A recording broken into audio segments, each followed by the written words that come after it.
사도신경으로 신앙 고백 드립니다. 전능하사 천지를 만드신 하나님 아버지를 내가 믿사오며 그 외아들 우리 주 예수 그리스도를 믿사오니 이는 성령으로 잉태하사 동정녀 마리아에게 나시고 본디오 빌라도에게 고난을 받으사 십자가에 못 박혀 죽으시고 장사한 지 사흘 만에 죽은 자 가운데서 다시 살아나시며 하늘에 오사 전능하신 하나님 우편에 앉아 계시다가 저로서 산자와 죽은 자를 심판하러 오시리라. 성령을 믿사오며 거룩한 공회와 성도가 서로 교통하는 것과 죄를 사하여 주시는 것과 몸이 다시 사는 것과 영원히 사는 것을 믿사옵나이다. 아멘. 오늘도 예배의 자리로 나온 친구들을 사랑하고 환영합니다. 함께 예배드리는 가족들과도 예수님의 평강의 이름으로 우리 함께 인사 한번 나눠볼까요? 샬롬 샬롬. 6월절 어린 양의 피로 모든 재앙에서 우리를 구원하신 하나님의 크신 은혜에 감사드리며 우리의 모든 생각, 모든 마음을 다하여 크신 하나님의 이름을 찬양드려요.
하나님은 거룩하십니다. 그러므로 예배의 자리로 나오는 우리의 모습도 거룩하게 준비되어져야 됩니다. 흰 눈처럼 양털처럼 우리의 모든 죄를 깨끗하게 씻어주신 예수님을 생각하며 이 찬양 믿음으로 고백드려요.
오늘 우리에게 주신 말씀은 사사기 2장 10절 말씀입니다.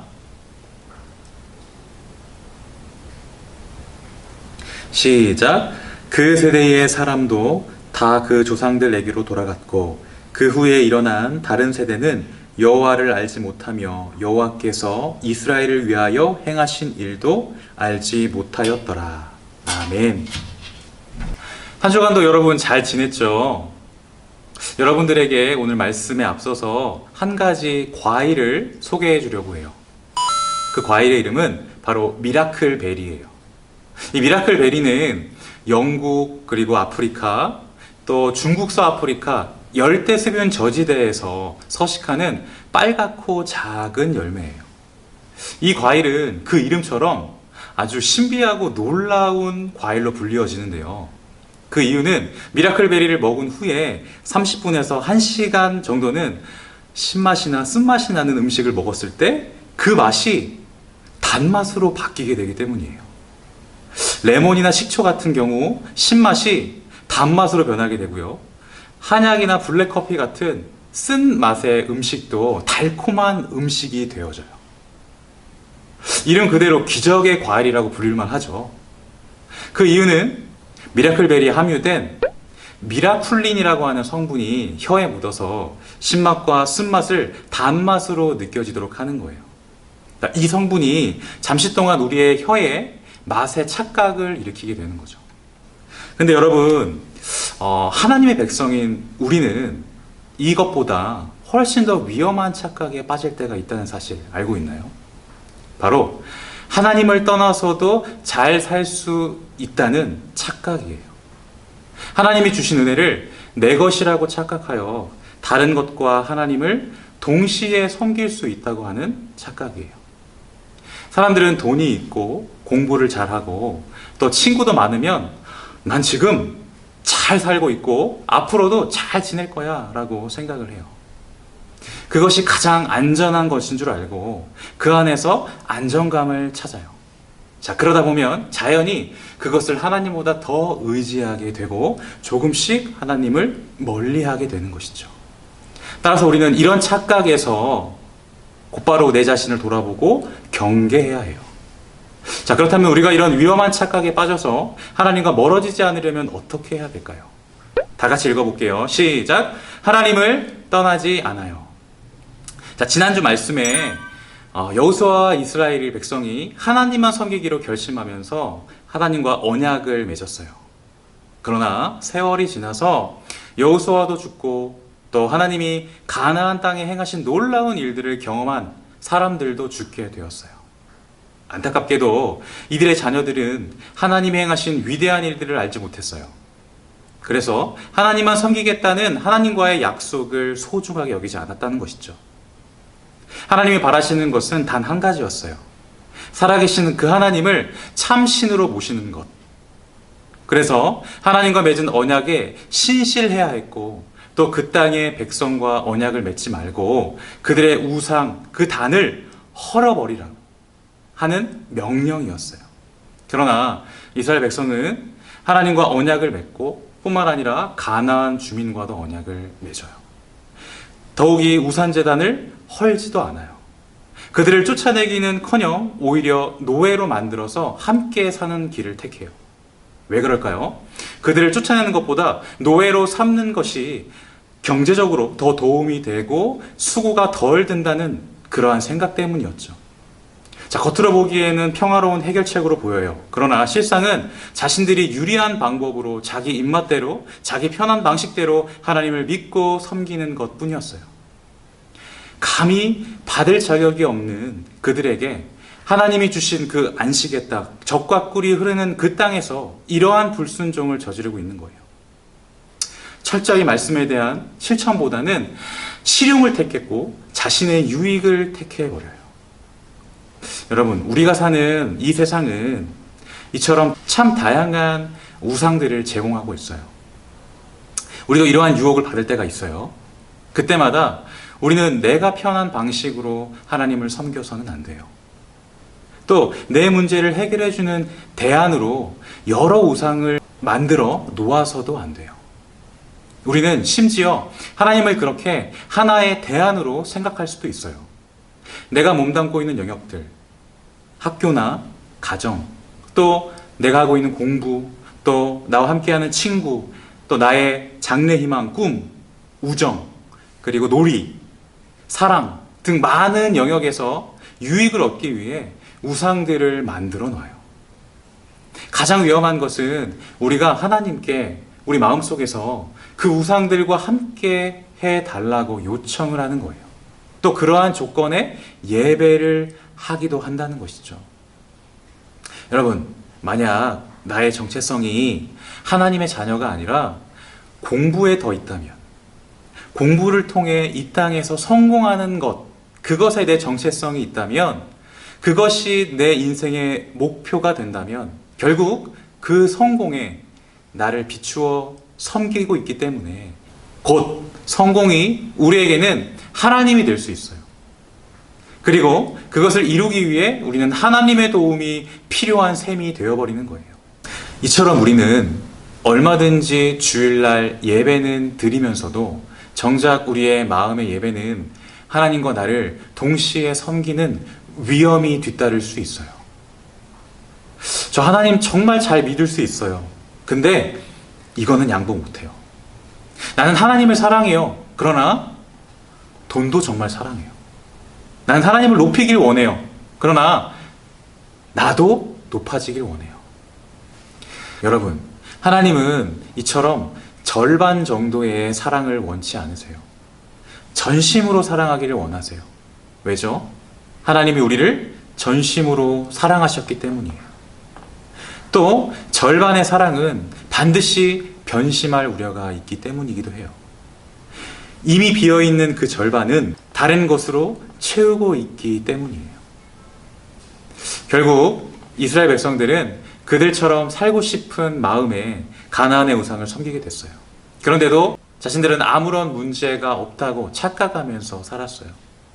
성경은 이것을 한마디로 이야기를 해요. 사람이 각기 자기의 소견에 오른 대로 행하였더라.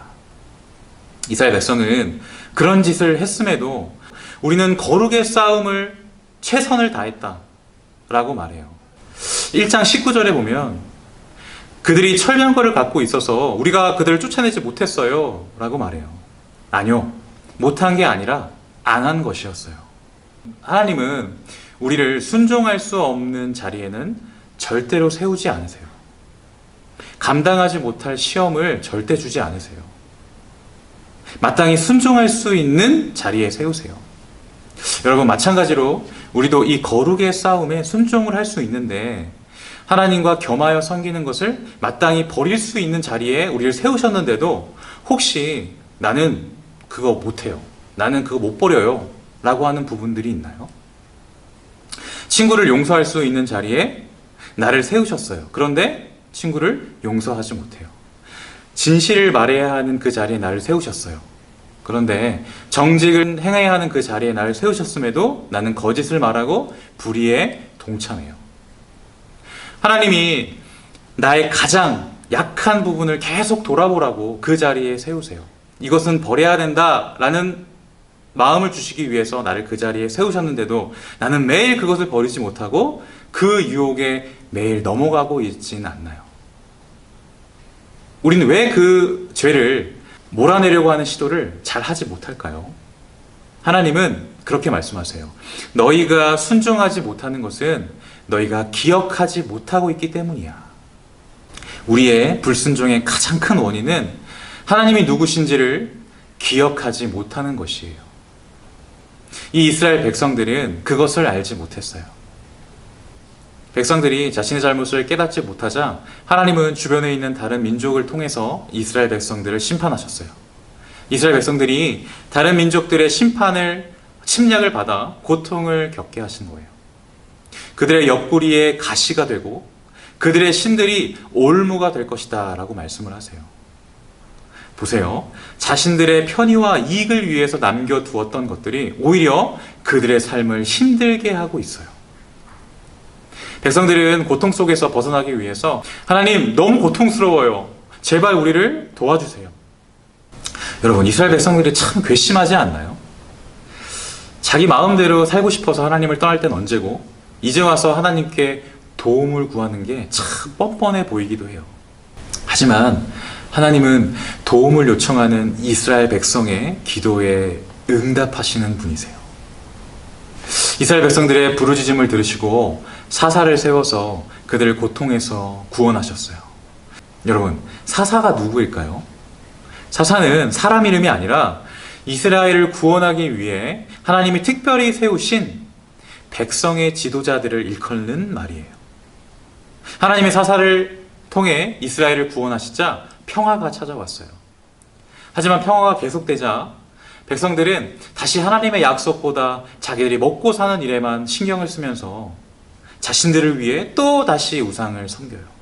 그래서 하나님은 이스라엘이 다시 하나님께 돌아오게 하시려고 다른 나라 사람들을 사용하셔서 이스라엘을 심판하세요. 그러자 이스라엘은 다시 하나님께 도움을 구하며 부르짖죠. 그럼 하나님은 또 새로운 사사를 세우셔서 그들을 구원하세요. 여러분, 이렇게 계속 도니까 정신없죠. 이런 일들이 사사기에 7번이나 반복해서 일어나요.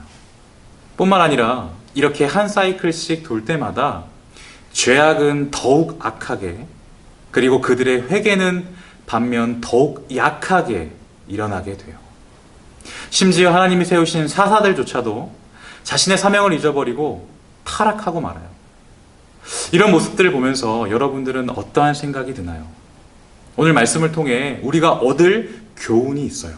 자, 첫 번째는 하나님은 심판 속에서도 자비를 주시는 분이세요. 하나님은 그들의 죄악을 심판하세요. 그러나 그 안에는 하나님의 은혜가 있어요. 그 순종의 시험에 실패할 수도 있지만 통과할 수 있는 길도 열어주세요. 하나님이 주시는 시험은 우리를 더 잘하게 하고 더 배우게 하고 더 훈련케 하여서 하나님의 그 기준에 도달하게 만들어요.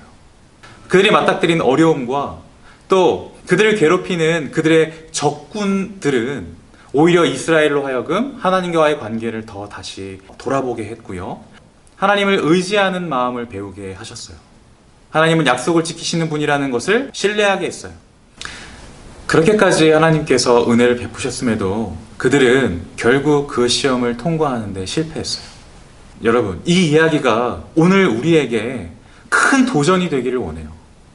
우리는 이스라엘 백성들과 반대로 행동하여서 그들처럼 이 세상에 매여 있지 않고 더욱더 죄를 멀리하여 거룩을 유지하고 주변의 친구들이 오히려 우리의 선함을 보고 많은 사람들이 하나님께 영광을 돌리게 해야 해요.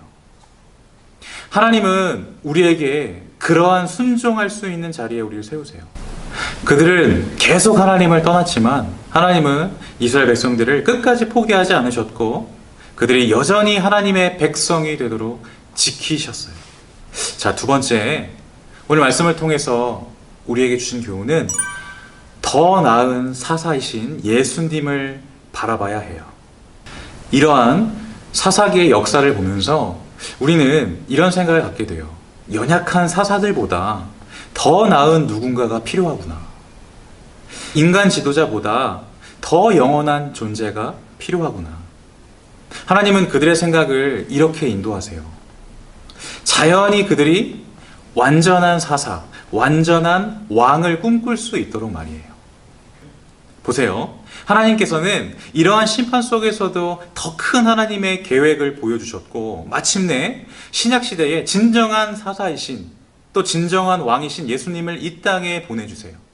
이 모든 불완전한 것을 회복시키셨고 죄악의 사이클을 멈추셨고 다시 이 땅에 오실 때 비로소 완전한 하나님 나라를 완성하실 분, 그 예수 그리스도.